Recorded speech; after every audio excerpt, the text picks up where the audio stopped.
Hello everyone, কেমন আছো তোমরা সবাই? আশা করছি সবাই খুব ভালো আছো আর আমিও ভীষণ ভালো আছি। তো দেখো, আজকে এসেছি তোমাদের সাথে আরও নতুন একটা ব্লগ ভিডিও নিয়ে। সত্যি কথা বলতে কি, এখন ব্লগ ভিডিও শুরু করতেই জাস্ট ইচ্ছা করে না। তার একটাই কারণ, এখানে সব সময় কারেন্ট অফ থাকে। তুমি এখনও বুঝতে পারছো তোমরা, এখনও কিন্তু কারেন্ট নেই। কারেন্ট থাকলে ঘরটা আর একটু বেশি আলো থাকে। আর যেহেতু এখানে গরমকাল এখন চলছে, সব সময় দরজা জানলা বন্ধই রাখতে হয় ম্যাক্সিমাম সময়। তো ঘর এমনি অন্ধকার থাকে। আমাদের কারেন্ট না থাকলে তো ঘরটা একদমই অন্ধকার। যা লাইট জ্বলে একটা ইনভার্টারে যেটুকুটা জ্বলছে, সেইটুকুর আলোতে আর সত্যি বলতে ভিডিও শ্যুট করতে ইচ্ছাই করে না এত অন্ধকারের জন্য। তো যাই হোক, চলো আজকে তোমাদেরকে জানাই, আজকে হচ্ছে আমার একটা স্পেশাল ডে বলতে পারো। তো তোমাদের সাথে কোনো কিছুই শেয়ার না করলে ভালো লাগে না, সেই জন্যই শেয়ার করা। তো আজকে হচ্ছে আমার বার্থডে। তো যাই হোক, সকাল থেকে তো সেরকমভাবে ব্লগ ভিডিওটা শুরু করতেই পারিনি, কারণ কি ব্যস্ততা বুঝতেই পারছো। আর সত্যি কথা বলতে কি, আজকের যে আমার বার্থডে, সেটা নিয়ে আমার কোনো রকম কোনো প্ল্যান ছিল না। তো তোমাদের দাদাভাইকে আমি আগে থেকেই বলেছিলাম যে কোনো কিছু প্ল্যান করবে না, এমনিতেই প্রচুর গরম আর ভালো লাগছে না। তার মধ্যে আমাদের একদিন বেনারস যাওয়ার ইচ্ছা আছে, তো ওখানেই যাবো, ব্যাস ওটাই হবে। আজকে হবে না, আজকে তোমাদের দাদাভাই যেহেতু অফিস আছে, কালকে ছুটি আছে, কাল শনিবার, কালকে সম্ভবত সেকেন্ড স্যাটারডে। তো কালকে ছুটি আছে, কালকে যাওয়ার ইচ্ছা। তো সেই জন্য ভেবেছিলাম আজকে কিছুই করবো না, কোনোভাবে জাস্ট এমনি নর্মাল যেরকম হয় সেরকমভাবেই কাটাবো।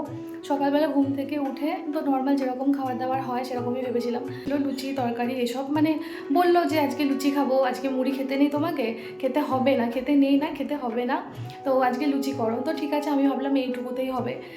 তারপর দেখি কি, সকালবেলা 8টার সময় করে ঘুম থেকে উঠে গিয়ে তো বাজার চলে গেছে। বাজার থেকে এত বাজার দোকান সব করে নিয়ে এসে আমাকে বলছে সব কটা রান্না করো, মেনু আমি সিলেক্ট করে দেবো। তো যা বলে গেছে তাই তো করতে হবে, ইচ্ছা না থাকা সত্ত্বেও আমাকে করতে হয়েছে। তো যাই হোক, চলো তোমাদের সাথে আগে শেয়ার করি। সত্যি কথা বলতে কি, যেহেতু এখানে আমরা দুজনেই থাকি, তো সেই জন্য আমার একদমই এইসব ভালো লাগে না। তোমাদের দাদাভাইয়ের জন্মদিনের সময় করতে ইচ্ছা করে, তার একটাই কারণ, হয় শীতকালে, সেই জন্য কি কাজ করতে কোনো অনীহা থাকে না। আর এত গরমের মধ্যে সত্যিই বলতে একদম ইচ্ছা করে না যে নিজের জন্য এত কিছু বানায়। কিন্তু তোমাদের দাদাভাইয়ের তো একটা শখ আছে, একটা ইচ্ছা করে যে, আমারও তো ইচ্ছা করে যে তোমাকেও অনেক কিছু সাজিয়ে, সবার যেরকম জন্মদিন হয় সব কিছু খাবার সাজানো থাকবে সেরকমভাবে আমারও ইচ্ছা করে। আমি তো করতে পারবো না বলে তাহলে কি হবে না? তো যখন বলে তখন আমার নিজেরও খারাপ লাগে যে ঠিক আছে, এটা ওর জন্যই করা, যে ওর মুখ চেয়ে করা, যে ওর ইচ্ছা যেহেতু, সেই ইচ্ছাটাকে গুরুত্ব দিয়ে এত কিছু করা। তো যাই হোক, চল আগে দেখাই তোমাদেরকে। যদিও খুব অল্প কিছুই করেছি, তাও দেখাচ্ছি। সব কিছুই অ্যারেঞ্জমেন্ট বলতে পারো তোমাদের দাদাভাইয়ের, এখনও অগোছালো। আর এই যে দেখো, এখানে ঝুড়ি আলু ভাজা আর পাঁপড় ভাজা আছে, এটা সবার ফার্স্ট করেছি, করে রেখে দিয়েছি। এখানে হচ্ছে মাছ আছে, মাছের ঝাল। আমি তো এত নিয়ম টিয়ম জানি না, তোমাদের দাদাভাই বললো আজকে আঁশ খেতে হয়, মাছ খেতে হয়। তো এখানে মাছের ঝাল, এখানে ডাল, এটার মধ্যে চাটনি আছে। আর এখানে হচ্ছে পটল চিংড়ি আছে, এখানে ভাত, আর এখানে হচ্ছে মটন। এই যে, কিন্তু এইটুকু রান্না করতেও আমার অনেক কষ্ট হয়ে গেছে, অনেক খাটনি হয়ে গেছে। আসলে কেন বলছি, তার একটাই কারণ, যদি প্রথম থেকে আগের দিন থেকে যদি প্রি প্ল্যান থাকে, সব কিছু একটা কিছু হলেও রান্নার জোগাড় টোগাড় করে রাখা যায়, এটা একটা হয়। কিন্তু সকালবেলা তখন বাজে হচ্ছে 8:30টার সময় ও বাজার নিয়ে আসলো, তখন আমি সকালে লুচি আলুর তরকারি এসব রান্না করছি, তখন এসে আমাকে বলছে এসব রান্না করতে হবে। তো আমি চিন্তায় পড়ে গেছি কীভাবে কী করব। আর সব থেকে এখানে বড় যে প্রবলেমটা, এখানে ম্যাক্সিমাম টাইম কারেন্ট থাকে না।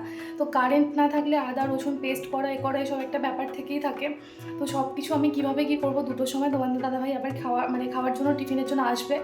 তো কিভাবে কি করব না করব, তো একটু হয়ে গিয়েছিলাম। তো যাই হোক, হয়ে গেছে। রান্নাঘর এখনও অগোছালো, কিছুই গোছানো হয়নি। বেসিনে ভর্তি রয়েছে, বাসন রয়েছে, দেবো আস্তে আস্তে। তো যাই হোক, তোমাদের দাদাভাই খাওয়া দাওয়া করে বেরিয়ে যাক তারপর। তো চলো ঘরে যাই। এখানে প্রচণ্ড গরম, রান্নাঘরের মধ্যে গরমটা আরও বেশি লাগছে মনে হচ্ছে। তো টেবিলে প্রচুর কিছু জিনিসপত্র থাকে, সেই টেবিলটা পরিষ্কার করে নিয়েছি। আর এটা একটু বেছাবো। এগুলো আর কি স্পেশাল দিনগুলোতেই, যখন খাবার দাবার থাকে, ব্যাপার থাকে, তখনই বেছাই, দেখতে ভালো লাগবে বলে। রোজ দিন বেছাই না, কারণ কি নোংরা হয়ে যাবে, ধুলো হয়ে যাবে। আর এমনিতেই টেবিলটা ভীষণ কাজের, ভীষণ দরকারি, প্রচুর জিনিস থাকে এখানে, তো সব সময় বিছিয়ে রাখাও সম্ভব হয় না। তো যাই হোক, চলো এটাকে বিছিয়ে নিই।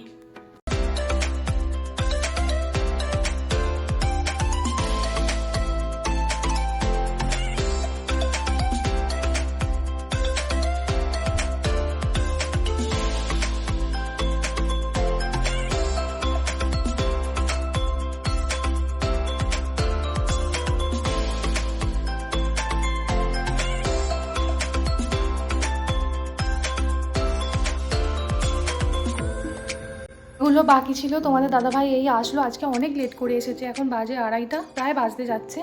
এই এলো। এখানে হচ্ছে মিষ্টি, এটাকে কি মিষ্টি বলে এখানে জানি না, ওই কমলাভোগ টাইপের। আর এখানে মিষ্টি দই পায়নি বলে রসমালাই নিয়ে এসেছে, আর কোল্ড ড্রিঙ্কস। চলো দেখো, খাবার রেডি করা হয়ে গেছে। আমি জাস্ট শুধু খাবারগুলো রেডি করে দিয়েছি, তোমাদের দাদাভাই সাজিয়ে দিয়েছে এরকমভাবে। ভাত আছে, ঝুরি আলু ভাজা, পটল চিংড়ি, লেবু, এখানে হচ্ছে ডাল, মাছের ঝাল, এখানে আছে মটন, চাটনি, পাঁপড়, মিষ্টি। আর মিষ্টি দই পাইনি এখানে, তো এটা হচ্ছে রসমালাই। তো এটা হচ্ছে আজকের মেনু। আর এখানে স্প্রাইট আছে, জল আছে। তো যাই হোক, চলো, অনেক টাইম হয়ে গেছে, এবার খাওয়া দাওয়া করে নিই, তোমাদের দাদাভাই আবার অফিস যাবে, পরে আবার দেখা করছি। এখানে সব কিছু রেডি হয়ে গেছে। তো যাই হোক, চলো, অনেকটা দেরি হয়ে গেছে, 2:45 বাজতে যায়। খাওয়া দাওয়া করে নিই, তারপর পরে আবার তোমাদের সাথে দেখা করছি। চলো। এখন সন্ধে হয়ে গেছে, অনেকক্ষণ তোমাদের সাথে আর দেখা করা হয়নি। আর তোমাদের দাদাভাই এসেছে একটু আগে, কেক নিয়ে এসেছে, তো সেটাই এখন কাটবো। তো আমাকে বলছিল একটু রেডি হতে, আর রেডি হতে ইচ্ছা করছে না, ভালো লাগছে না। তো যাই হোক, তোমাদের সাথে শেয়ার করি, দাঁড়াও। এই যে দেখো, কেক নিয়ে এসেছে। তো এবারে নাম লিখে নিয়ে এসেছে, এটা আমি পছন্দ করি না নাম লেখাটা। কারণ আগের বছরও তোমরা হয়তো দেখেছো যে কেকে নাম লেখা ছিল না। কারণ এই নাম লেখা কেকটাকে কাটতে বা খেতে কোনোটাই ইচ্ছা করে না, সেজন্য নাম লেখাটা খুব একটা পছন্দের নয়। তো যাই হোক, এই যে দেখো, এখন কেকটা হচ্ছে এরকম দেখতে হয়েছে, কিচ্ছু বোঝা যাচ্ছে না, একদম যেরকম ছিল সেরকম, কোনো কিচ্ছু বোঝা যাচ্ছে না। এই জিনিসটা তোমাদের দাদাভাই আমাকে আগের বছর বলেছিল যে নাম না লেখাই ভালো, কারণ যেহেতু কেকটা কাটা হয় বা সেই টুকরোটা খাওয়াও হবে, তো নাম না লেখাই ভালো। তো এবারে ভুল করে ও লিখে নিয়ে চলে এসেছে, মানে খেয়াল ছিল না সেরকমভাবে হয়তো, কিন্তু আমার সেই জিনিসটা খেয়াল পড়লো, বললাম, বলার সাথে সাথেই কিন্তু ঠিকঠাক একদম সুন্দরভাবে রিমুভ করে দিয়েছে, কোনো অসুবিধাই হয়নি। তো যাই হোক, চলো এখন কেকটা কাটা যাক, তারপর তোমাদের সাথে আবার দেখা করছি।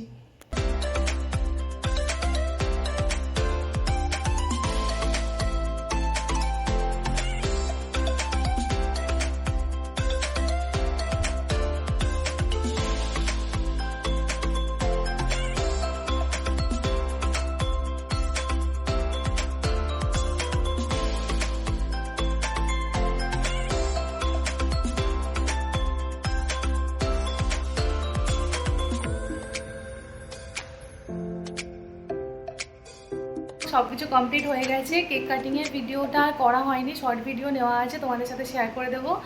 তো যাই হোক, আজকের ভিডিওটা কেমন লাগলো অবশ্যই কমেন্ট বক্সে জানাবে।